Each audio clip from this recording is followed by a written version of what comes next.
কাছে আমরা নিরাপত্তা চাই।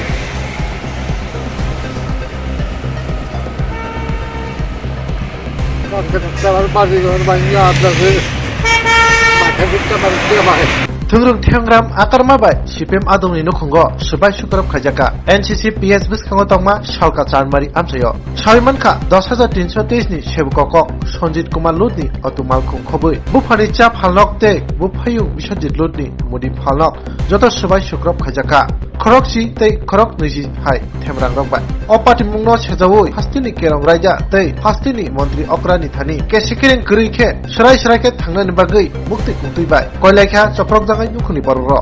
কাছে আমরা নিরাপত্তা চাই।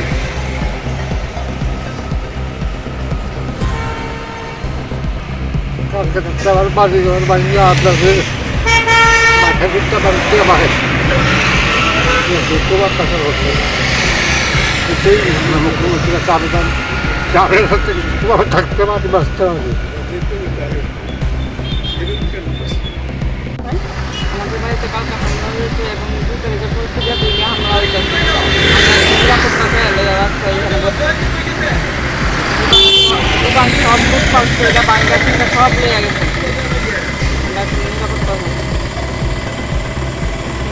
ঘটনা হিসেবে দেখেন আমার ফ্যামিলিটা সিপিএম সমর্থিত ফ্যামিলি।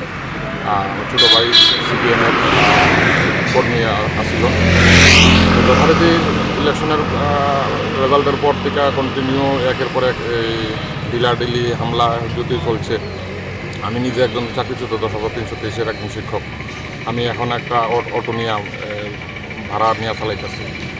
কন্টিনিউ বাড়ির মধ্যে এইবারের মাধ্যমিকের ক্যান্ডিডেট, এর মধ্যে আরেকজন আছে পরীক্ষা, তাদের পরীক্ষা চলছে। ছেলে মেয়ে নিয়ে বাড়িতে থাকা আরও দায় হয়ে দাঁড়াইছে। এখন আমরা তো থাকুম নিরাপত্তার ভীষণ অভাব ভোগ করতেছি। এখন এখানে বলার উদ্দেশ্য একটাই যে আপনাদের মাধ্যমে মুখ্যমন্ত্রীর কাছে আমাদের বার্তা পৌঁছানো যে আমরা আসলে নিরাপত্তা চাই। আর শুধু এটা না, এখানে এই পাড়া বা আশেপাশে কেউ যদি কোনো দিন অভিযোগের আঙুল তুলতে পারবে না আমাদের ফ্যামিলির কারণে যে আমরা কোনো বাড়ির কোনো ক্ষতি করছি বা কোনো করছি। এরপরও একের পর এক কন্টিনিউ কতদিন চলবে? এইভাবে থাকার থেকে তো মরে যাওয়া অনেক ভালো মনে হচ্ছে। আমার বয়স্ক বাবা এই যখনই এই ধরনের ঘটনা ঘটছে ওখানে অসুস্থ হয়ে গেছে। এবার বাবার নিয়ে দৌড়াদৌড়ি কোনো ছেলে মেয়েদের নিরাপত্তা দেবে। আশেপাশে গিয়ে বাড়ির থেকে গিয়ে রাত কাটাইতে হচ্ছে। তা আমরা যাবো তো কই যাবো? এরপরে দেখেন আমার বাড়িটা বিধানসভা মাননীয় মুখ্যমন্ত্রীর অফিস রাজভবন থেকে 500 থেকে 600 মিটারের মধ্যে আছে। এই জায়গায় যদি আমরা নিরাপত্তা অভাব ভোগ করি তাহলে আমরা কীভাবে বাসন করব? আমরা মুখ্যমন্ত্রীর কাছে সবিনয় নিবেদন করতে চাইতেছি যে মাননীয় মুখ্যমন্ত্রী আমাদেরকে অন্তর্পক্ষে এই নিরাপত্তা দিন। আমাদের দ্বারা এমন কোনো কাজ হয়নি যে আমরা কোনো ক্ষতি করেছি। আমরা কোনো ধরনের অবৈধ কাজে লিপ্ত নই বা কোনো আমাদের ফ্যামিলি নিয়ে ব্যস্ত আছে। আমার মিসেস একটা ক্যান্সারের পেশেন্ট।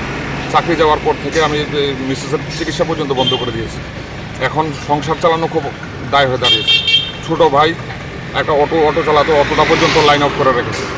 এবার বাড়িতে দুদিন পর এভাবে হামলা যদি চলছে। তার দোকানটা কালকে ধ্বংস করে দিয়েছে। বাবা একটা চায়ের দোকান করে, এই চায়ের দোকান পর্যন্ত ভেঙে চুরমার করে দিয়েছে।